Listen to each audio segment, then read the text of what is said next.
Acontece hoje a certificação do presidente eleito dos Estados Unidos, Donald Trump. Nesse evento, o Congresso americano abre os certificados lacrados de cada estado com o registro dos votos eleitorais. Os congressistas fazem uma nova contagem e declaram em voz alta o candidato como vencedor. A cerimônia, que vai acontecer logo mais às 3 da tarde, no horário de Brasília, antecede a posse marcada para o dia 20. Quem chega para comentar mais sobre esse assunto é o Vladimir Feijó, analista internacional e também doutor em Direito Internacional e professor da Uni Arnaldo. Professor, boa tarde, seja sempre muito bem-vindo. É mais um protocolo, ou seja, né, Donald Trump cada vez mais próximo de retornar à Casa Branca e fica realmente a expectativa do que vai acontecer nesse ano de 2025. Boa tarde, Kelly. É uma satisfação. Pois é, isso deveria ser protocolar, algo que não aconteceu 8 anos atrás. Nessa mesma data, houve um discurso do então derrotado na eleição, Donald Trump, próximo ao Capitólio, que é a sede do parlamento americano, e dali se desenrolou uma série de invasões e violências. De lá para cá, o Congresso americano aprovou a lei de contagem eleitoral em 2022 para deixar claro que o vice-presidente da República não tem qualquer papel de mudar o resultado eleitoral, porque um dos motivos da invasão era fazer com que o então vice-presidente da República, o Pence, tentasse não certificar a eleição do Joe Biden. Eu falei 8 anos, desculpe o erro, 4 anos atrás. Assim como naquela época, agora a gente tem a Kamala Harris, vice-presidente, derrotada na eleição, envolvendo num processo agora para empossar apenas extraoficialmente o resultado dentro do Congresso do Donald Trump eleito. E aí, em 10 de janeiro, tem a cerimônia pública, onde ele fará o juramento perante a Constituição, normalmente também perante a Deus, jurando cumprir todas as leis e o bem do povo americano.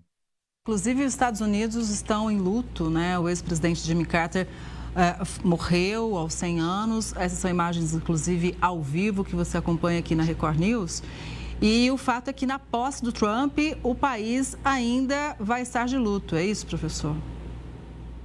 Exato, Kelly. A gente tem as questões de segurança, já que teve atentados na semana passada. Essa questão do luto oficial interrompe parte do acesso à região do Capitólio mesmo, né? Do Congresso Nacional e, de alguma forma, interfere em quais autoridades ou tipo de celebrações que poderão acontecer. Mas tudo deve transcorrer como regularmente. O Congresso Eleitoral em cada estado já certificou a vitória do Trump. Agora é só mesmo somar o total dos votos que vai dar essa certificação. Professor, o primeiro-ministro do Canadá renunciou hoje ao cargo de líder do Partido Liberal. Justin Trudeau deve continuar como premier até o partido escolher um novo líder. Ele assumiu o posto em 2015. A crise política começou no mês passado, depois da vice-primeira-ministra e ministra das Finanças pedir demissão. Trudeau também perdeu popularidade devido ao aumento no custo de vida da população e também tem essa questão de como ficaria a relação com o Trump, não é? Isso, Kelly. Além disso, a gente tem o partido que dava sustentação a ele numa maioria mínima, o partido de esquerda, que também teve a perda do seu líder. E quem deve assumir já disse que faria voto de oposição ao Trudeau, fazendo ter eleições antecipadas. Ele, portanto, se antecipa a isso, sai da liderança do partido e pode ser até que tenha convocação de eleição nacional, até porque, como você chamou a atenção, o Trump até semana passada dizia que faria um tarifaço de 25% de tudo que é importado do Canadá até que o país reverta a política de imigração e também de fiscalização de drogas. Na manhã de hoje, o Trump diz que esse tarifaço não é tamanho assim e deve ser selecionado em apenas alguns setores. Mas ainda assim, o Canadá, que sofre com a inflação, com a economia patinante e o custo de vida, em especial em setores sensíveis para a população, habitação e saúde, galopante, o Trudeau não estava dando conta de liderar mais o partido. Lembrando que desde 2017 a popularidade dele caiu e a última pesquisa de opinião, no dia 25 de dezembro, ele era rejeitado por 74% dos canadenses. E essa rejeição, inclusive, é elevada entre os eleitores do partido dele. Vamos falar de um ponto de tensão bem pertinho da gente. O líder da oposição da Venezuela pretende tomar posse como presidente. Edmundo González esteve na Argentina no fim de semana, se encontrou com o presidente Javier Milei. Em julho, Nicolás Maduro declarou vitória sem divulgar as atas eleitorais que comprovariam a vitória. Além disso, houve várias denúncias de fraude. E depois do anúncio da reeleição de Maduro, González deixou a Venezuela, pediu asilo na Espanha. E na semana passada, o governo da Venezuela começou, inclusive, a oferecer uma recompensa de $100 mil por informações que ajudem na prisão do opositor. A alegação é de que ele planeja um golpe de Estado. A posse de Nicolás Maduro está prevista para sexta-feira. A oposição convocou uma manifestação para o dia anterior e não informou como González planeja assumir o poder. Vários países, inclusive, reconheceram o opositor como presidente eleito, incluindo Estados Unidos e nações da União Europeia. Inclusive, o González deve conversar com Trump, né? Então, existe também, além dessa viagem para a Argentina, essa possibilidade desse diálogo com o futuro governo norte-americano. Isso, a não ser que haja uma instabilidade política que impeça a posse do Maduro no dia 10 ou ela seja contestada, isso ainda aconteceria durante o mandato do Biden.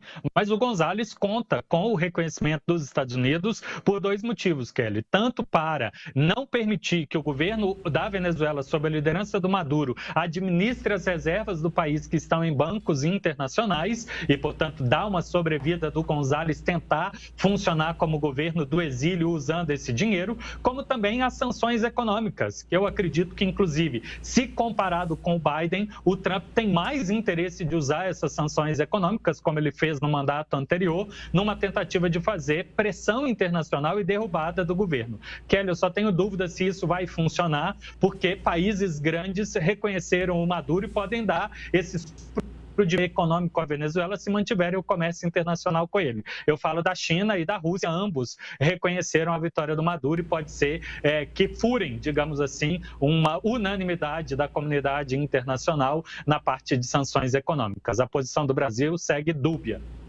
Vamos seguir avaliando, né, acompanhando de perto. Inclusive, o governo brasileiro, professor, anunciou hoje o ingresso formal da República da Indonésia no BRICS, na condição de membro pleno. Em comunicado oficial, o governo afirmou que os países do BRICS, por consenso, aprovaram a entrada da Indonésia no agrupamento em acordo com os princípios orientadores, critérios e procedimentos da expansão do quadro de membros acordados em Joanesburgo. O Brasil ocupa a presidência do bloco em 2025. O BRICS ainda inclui a Rússia, Índia, China e a África do Sul, né, professor? Kelly, é simbólico a incorporação da Indonésia, não só porque tem uma população muito grande, 3,4% da população mundial, e com isso os 11 países do BRICS já têm quase 45% da população do mundo, mas também foi na Indonésia, na década de 60, que se formou o chamado Movimento dos Países Não Alinhados, na Conferência de Bandung, chamando a atenção do movimento multilateral. A nota do Itamaraty para a incorporação da Venezuela chama a atenção exatamente disso, que é um país que coincide nessa temática com os demais membros dos BRICS e, por ser muito importante de população, de economia e além desse histórico diplomático, reforça o peso desse grupo perante o cenário internacional. A gente segue acompanhando. Agora a gente vai lá para a tensão no Oriente Médio. O grupo terrorista Hamas divulgou uma lista de 34 reféns que pretende libertar num acordo de cessar-fogo com Israel. Segundo o porta-voz do grupo, serão libertados homens e mulheres acima de 50 anos, doentes, além de crianças. Mas não foi especificado se todos estão vivos. Para que os reféns sejam soltos, o Hamas exigiu um cessar-fogo em Gaza.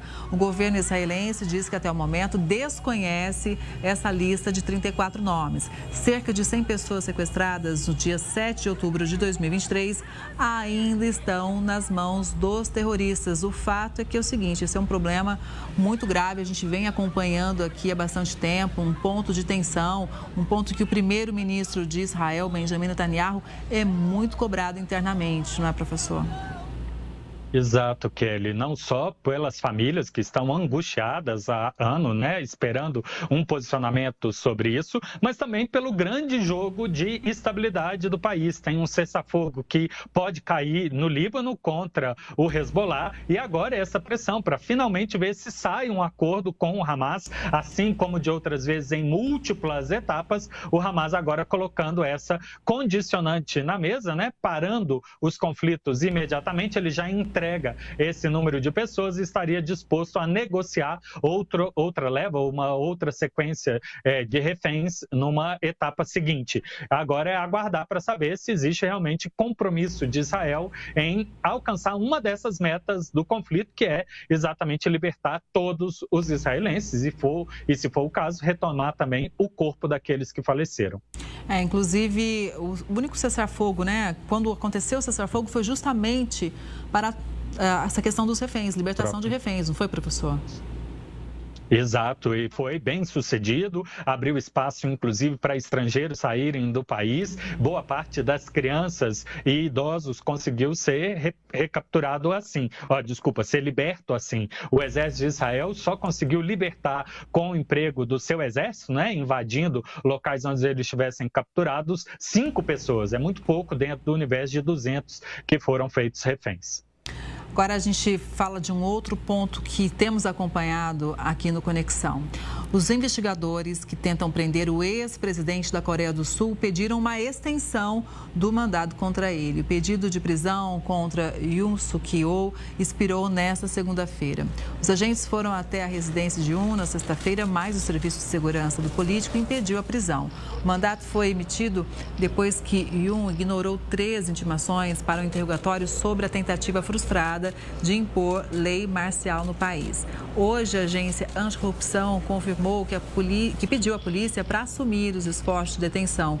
Os advogados do ex-presidente alegam que o mandado de prisão é ilegal e que não há bases legais para delegar certas partes de um processo a outra agência. Professor?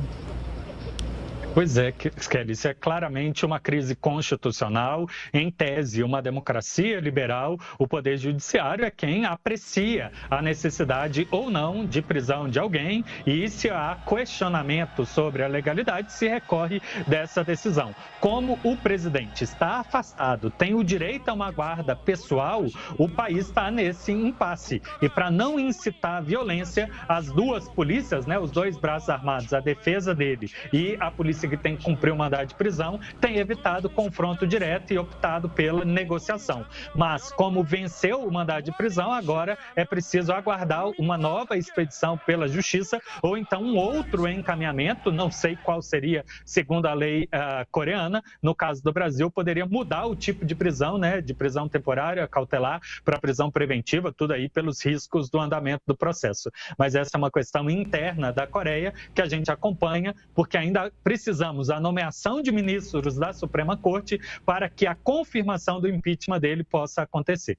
Professor, só para a gente concluir, a Coreia do Norte lançou um míssil balístico de alcance intermediário nesta segunda-feira. O lançamento aconteceu enquanto o chefe da diplomacia americana visitava a Coreia do Sul. As Forças Armadas sul-coreanas informaram que a vigilância foi reforçada depois da detecção do projétil. Segundo o Japão, o míssil caiu no mar. Antony Blinken e os ministros sul-coreanos das Relações Exteriores condenaram o ensaio militar de Pyongyang. Segundo Blinken, o teste é um lembrete da necessidade de aprofundar a cooperação entre Washington, Seul e Tóquio. Depois de visitar a Coreia do Sul, o secretário norte-americano viajou para o Japão. Ou seja, a Coreia do Norte quis mandar um recado. Qual foi a sua avaliação, professor?